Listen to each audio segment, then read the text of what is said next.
کے نام کو جپو. جیسے اسلام میں اللہ کے قریب بننا چاہتے ہیں، اپنے دل کو تازہ رکھنا چاہتے ہیں، زبان کو تازہ رکھنا چاہتے ہیں، تو کیا کہا جاتا ہے؟ وَذَكِّرْ فَإِنَّ الذِّكْرَىٰ تَنفَعُ الْمُؤْمِنِينَ. أَلَا بِذِكْرِ اللَّهِ تَطْمَئِنُّ الْقُلُوبُ. علماء بتاتے ہیں، صوفیاء کرام بتاتے ہیں، اولیاء اللہ بتاتے ہیں، اگر تم اللہ کے ذکر سے اپنی زبان کو تر رکھو گے تو تمہارا دل مطمئن ہوگا اور تم اللہ کے قریب رہو گے. اللہ کا قرآن کہتا ہے، کیا پرشنوتی کا منتر نہیں ہے لال ملکہ صاحب جس میں کہا گیا کہ ہے تو برمدستان کی ستسنگت دان بچار دوشا. اس زمین پر ایشور کے قریب بننا چاہتے ہو تو ایشور کے نام کا مالا جپنا پڑے گا. پرماتما کے نام کے وشیشتاؤں کے بارے میں لوگوں کو بتانا پڑے گا. یہ لوگوں ایشور کی بھکتی کرو، اے لوگوں دھرم کے نام پر دنگا مت کرو، اے لوگوں ہندو مسلمان نہ کرو، اے لوگوں ادھر اذان اور ادھر ہنومان چالیسا کا جھگڑا مت کرو، اے لوگوں ہولی کے اوپر یا عید کے اوپر دنگا مت کرو، اے لوگوں عید الاضحیٰ کے موقع پر اور دسہرہ کے موقع کے اوپر دنگا مت کرو، بلکہ تم سب ایک ماں باپ کی سنتان ہو. اگر مسلمان ہے تو اس کو آدم کی اولاد ہے تو آدمی کہا جاتا ہے، اگر وہ منو کی اولاد ہے تو اس کو منشیہ کہا جاتا ہے. اور دونوں حقیقت ہے آپ کے میدان میں، مسلمانوں کے شاستر قرآن میں ہے. لیکن ان کو نفرت کا ذریعہ نہ بنایا جائے، بلکہ ایشور سے قریب ہونے کے لیے ایشور کے نام کو جپو. تو شری رام چندر جی کہتے ہیں کہ ہنومان نام ایشور کا جپو. کیسے کہ ہیتو برہم گتی شانتی ستسنگ ستسنگ کرو. ستسنگ مطلب جلسہ کرو. ستسنگ، ست منے سچا، سنگ منے جمع مجلس. ستسنگ کرو، اس میں تقریر کرو، اس میں پروچن دو، اس میں بھگوت گیتا کا کتھا بولو، اس میں شری رگ وید کا کتھا بولو، اس میں یجروید کی اچھی باتیں رکھو، اس میں ایشور کے وشیشتائیں بیان کرو کہ ایشور وہ ہے جو ہم کو کھلاتا ہے، ایشور وہ ہے جن کی ہمیں پوجا کرنی چاہیے، پرماتما وہ ہے جو دھرم کے نام پر یہ نہیں کہتا کہ تم لڑائی کرو، جانوروں کے نام پر لڑ جاؤ، مسجد مندر کے نام پر لڑ جاؤ. یہ لڑانے والے تمہارے بیچ میں راکشس کی اولاد ہے جو کرسیوں پر بیٹھے ہیں. ہندو ہو کہ مسلمان ہو کوئی سروکار نہیں. اگر عبداللہ لڑاتا ہے ہندو مسلمانوں کو، عبداللہ سے بڑا راکشس کوئی نہیں ہے. اگر بھارت کا ہمارا پی ایم لڑاتا ہے تو پی ایم سے بڑا راکشس کوئی نہیں ہے. اگر ایک عام انسان ہندو مسلمانوں کو لڑاتا ہے تو اس سے بڑا کوئی راکشس اس زمین پر نہیں ہے. کیا قرآن میں لڑانے کی پرمیشن ہے؟ قیامت کی صبح تک کوئی مائے کا لال ایک آیت نکال کر نہیں دکھا سکتا جس میں کہا گیا کہ ہندو مسلمانوں کو لڑاؤ. Because I am Hafiz Quran, I remembered by heart all Quran Kareem. I can explain from the start to the end. Any languages, کسی بھی لینگویج میں بتانے کا اور ایکسپلین کرنے کی جانکاری مجھ جیسے طالب علم کے اندر ہے. کیا ویدوں کے اندر لڑانے کی بات کہی گئی ہے؟ نہیں کہی گئی ہے. دھرم کی رکشا کی بات کہی گئی ہے میرے ہندو بھائیوں، دھرم کی رکشا. لیکن دھرم کی رکشا کے لیے کسی کو مارنے کی بات نہیں کہی گئی ہے. یوں کہا گیا ہے دھرمو رکشتی رکشتہ، تم دھرم کی رکشا کرو. کیسے؟ دھرم کہتا ہے اچھا کام کرو، اچھا کام کرو گے تو دھرم کی رکشا، دھرم کی حفاظت ہوگی. تو شری رام چندر جی کہتے ہیں ہنومان کو، ہنومان ایشور کے قریب بننا چاہتے ہو تو ایک کام کرو، شاستان کرو. کیسے؟ پتھمادار کا سیدھا کھڑا ہو جاؤ، دیو دین مجھے دے جھک جاؤ، تریتیانن کو ڈلا کر کنڈلی مار کر بیٹھ جاؤ، چترتھ چندر کا پنچم بندو سنیکتا، اخیر کے اندر اپنے دھیان سے شانتی کے ساتھ نکل آؤ. اور اخیر میں مسلمان اپنے نماز سے بھی شانتی کے ساتھ نکلتا ہے تو کیا پڑھتا ہے؟ السلام علیکم ورحمۃ اللہ، السلام علیکم ورحمۃ اللہ. خواہ اور ہم نماز اس لیے پڑھتے ہیں، اور نماز پڑھنے کا فائدہ یہ ہے کہ اللہ تبارک و تعالیٰ بے حیائی پوری باتوں سے نماز کے ذریعے سے روکتا. لیکن اگر یہ بات چلائی جاتی میڈیا میں، باضابطہ میڈیا میں پھیلائی جاتی کہ ہاں یہ دیکھیے ان لوگوں کی یہ نماز کے اندر، مدرسے کے اندر میں لفظ جہاد کی ٹریننگ دیتے ہیں، اور نماز پڑھنے کے بعد تب ان کو کہا جاتا ہے کہ ہندو بیٹی سے شادی کرو زبردستی. شادی تو دور کی بات ہے، میں تقریباً 50 تقریر میں یہ بات کہہ چکا ہوں، ہندو بہن ہماری بہن ہے۔ ہندو کیا، اسلام میں کسی عورت کو، کسی غیر محرم کو، کسی بھی عورت کو، کسی غیر محرم کو، کسی بھی مرد کے لیے، کسی بھی لڑکے کے لیے شہوت کی نگاہ سے دیکھنا، غور سے دیکھنا، بالکل نگاہ جما کر دیکھنا الاؤ ہے، اجازت ہے؟ نہیں ہے۔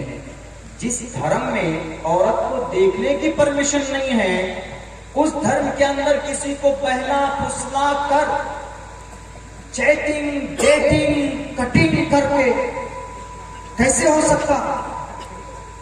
اسلام میں چیٹنگ کی پرمیشن نہیں ہے۔ چیٹنگ مطلب نمبر تلاش کرتے ہیں نوجوان، ارے اس کا نمبر چاہیے مجھے، وہ والی کا نمبر چاہیے مجھے، نمبر کسی سے لے لیتے ہیں، میسج ڈیلیور کرتے ہیں، hello this is Aftab, I belong to Delhi, I want to meet you, ٹوٹی پھوٹی انگلش بولتے ہیں۔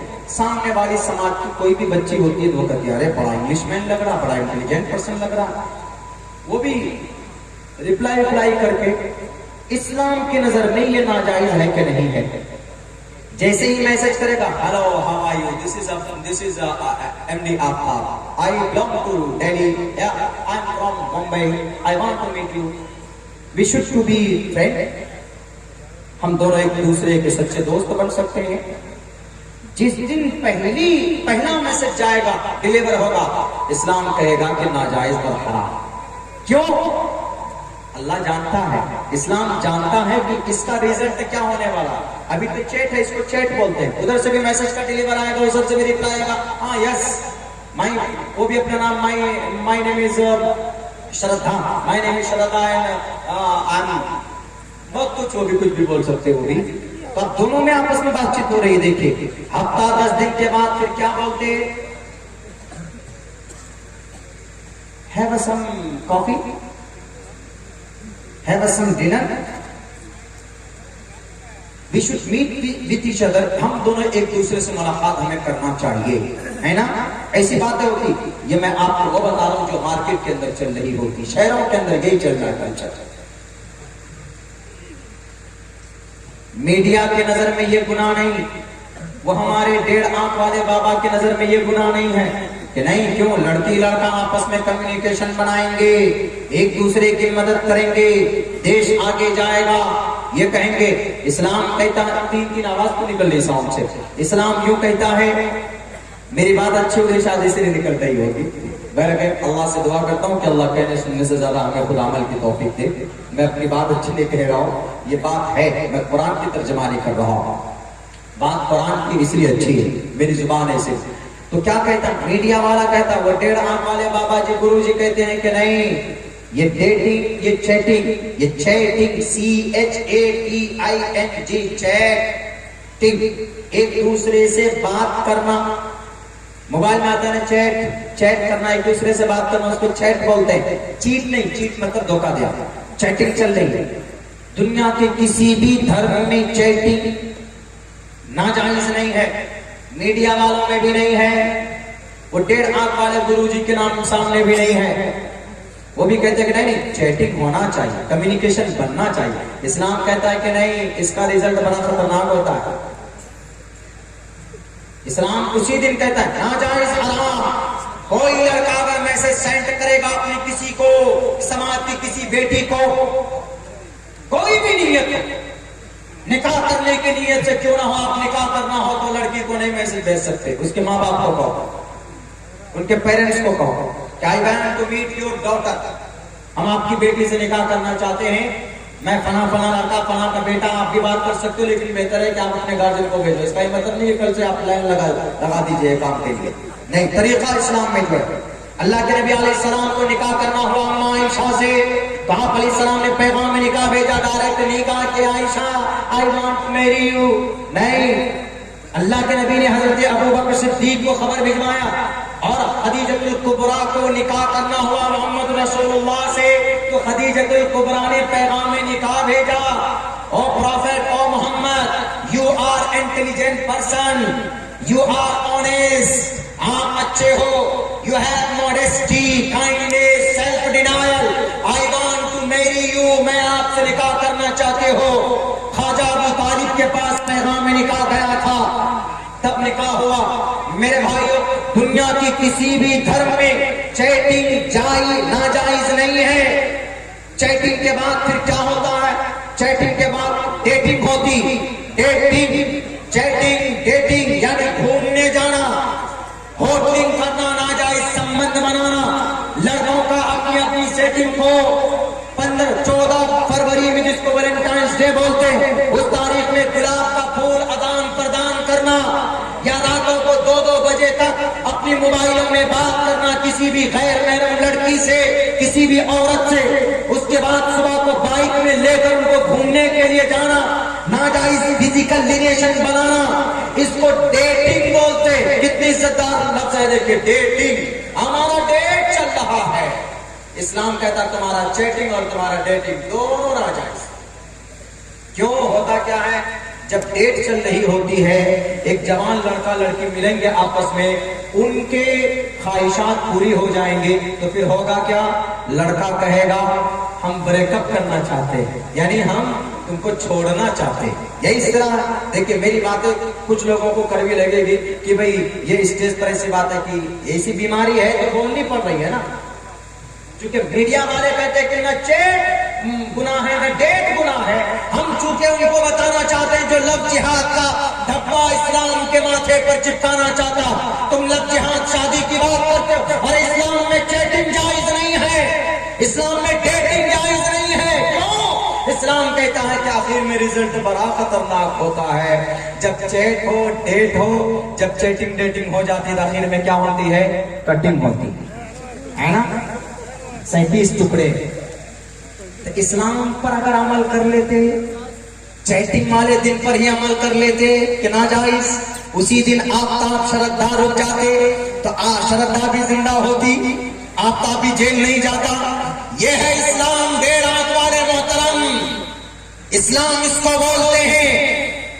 اسلام صرف اللہ کے نبی یا پھر خامخواہ یہ بدنامی, ارے قاضی صاحب نئے نئے فتوا لا دیتے ہیں, مولانا صاحب نئے نئے فتوا نکال دیتے ہیں, بیٹیوں کو اجازت کھل کر جینے کی اجازت نہیں دے رہے. ارے بیٹیوں کو منع نہیں کیا, بیٹی پائلٹ بنے, ڈاکٹر بنے. کل ہم رانچی کی سرزمین پر ایک جج صاحبہ میڈم سے مل کر آئے ہیں. آپ کے رانچی کے اندر, جھارکھنڈ کے اندر وہ جج بنی ہے, مشرہ لباس میں تھی, جج بنی ہے وہ, جسٹس بنی ہے وہ, پردے میں رہ کر کیا نہیں بن سکتی ہے جناب ہماری بچیاں. لیکن اس کے لیے بال کھلے ہونا, ایک دم بالکل نیوڈیٹی, ایک دم برہنہ پن, دوسروں کو اٹریکٹ کرنا اپنے طرف, اسلام میں ان سب کی اجازت اور پرمیشن نہیں ہے. بابا جی, گرو جی, لو جہاد تو دور کی بات ہے, کسی عورت کو نگاہ گاہ کر اگر کوئی دیکھتا ہے تو اللہ کے نبی کے حدیث فرماتے ہیں کہ اگر رمضان کے مہینے میں دیکھ رہا ہے تو اس کی آنکھ کے روزے, اس کی آنکھ کا روزہ ختم ہو چکا ہے اور اس کی آنکھ گنا کر رہی ہے. کوئی ایسی بات تمہاری دنیا کی کسی شریعت میں, اسلام میں ہے؟ ارے غلطی سے, دھوکے سے بہکا کر شادی کرنا تو بڑا جرم ہے, قتل کرنا تو بڑا گناہ ہے, ڈیٹنگ بھی گناہ ہے اسلام میں, چیٹنگ بھی گناہ ہے اسلام میں. تم مر جاؤ گے قیامت کی صبح تک, تم ڈیٹنگ اور چیٹنگ کو ناجائز قرار نہیں دے سکتے, لیکن اسلام ناجائز قرار دیتا ہے. کیوں؟ کیونکہ بیٹی کی عزت کی فکر ہے اسلام کو.